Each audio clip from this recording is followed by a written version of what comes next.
আসসালামু আলাইকুম, সবাই কেমন আছেন? আমি আলহামদুলিল্লাহ ভালো আছি। আসলে শুক্রবারের দিন পড়ে গেছে সকাল সকালে।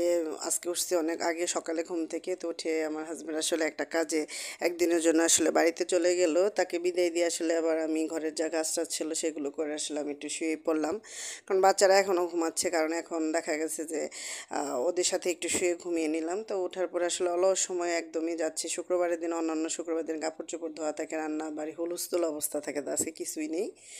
কি রান্না করব যেহেতু ছেলে মানুষ না থাকলে বাসায় যা অবস্থা হয়, তা আমি মুরগির মাংসটা রান্না করলাম। আসলে মুরগির মাংসটা রান্না করব কি দিয়ে সেটা নিয়েও খুব টেনশনে পড়ে গেছিলাম।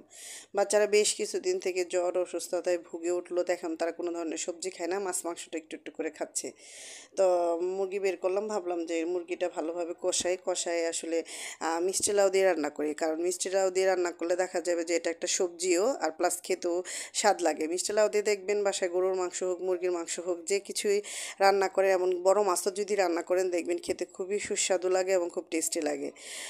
একটু বেশ বড় বড় টুকরা করে আপনারা মুরগির মাংসগুলোতে দিবেন, যে কোনো মাংসতেই দিবেন, ছোট টুকরা করবেন না, নাহলে গলে যাবে। কারণ মুরগির মাংস সিদ্ধ হতে হতে দেখবেন যে মিষ্টি কুমড়া একদম গলে হয়ে গেছে। তো গলে গেলে আসলে কোনো জিনিসই ভালো লাগে না, আস্তে আস্তে থাকতে ভালো লাগে। তা আমি এই রান্নার এই পর্যায়ে এসে আমি মিষ্টি কুমড়াটা সুন্দরভাবে দিয়ে দিব, দিয়ে আমি হালকাভাবে একটু কষিয়ে নিব, নিয়ে পানি দিয়ে দিব।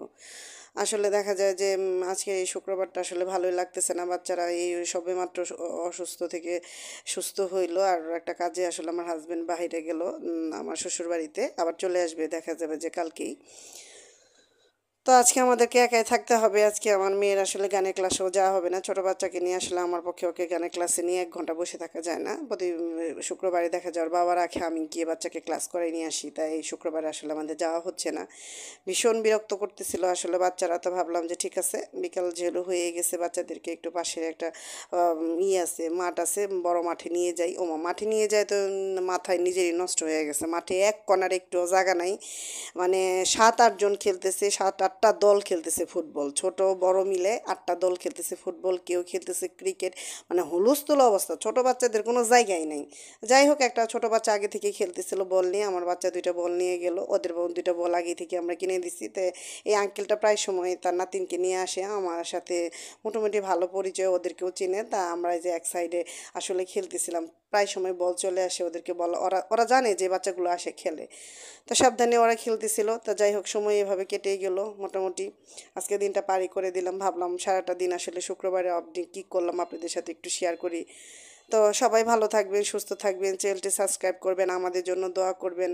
আর বাচ্চা কাচ্চা যেন সবাই সুস্থ থাকে। এই একটা সিজন, বাজে একটা সিজন যাচ্ছে ঠান্ডা জ্বরে, সবাই ভালো থাকেন, সুস্থ থাকেন, চ্যানেলটি সাবস্ক্রাইব করেন। আল্লাহ হাফেজ।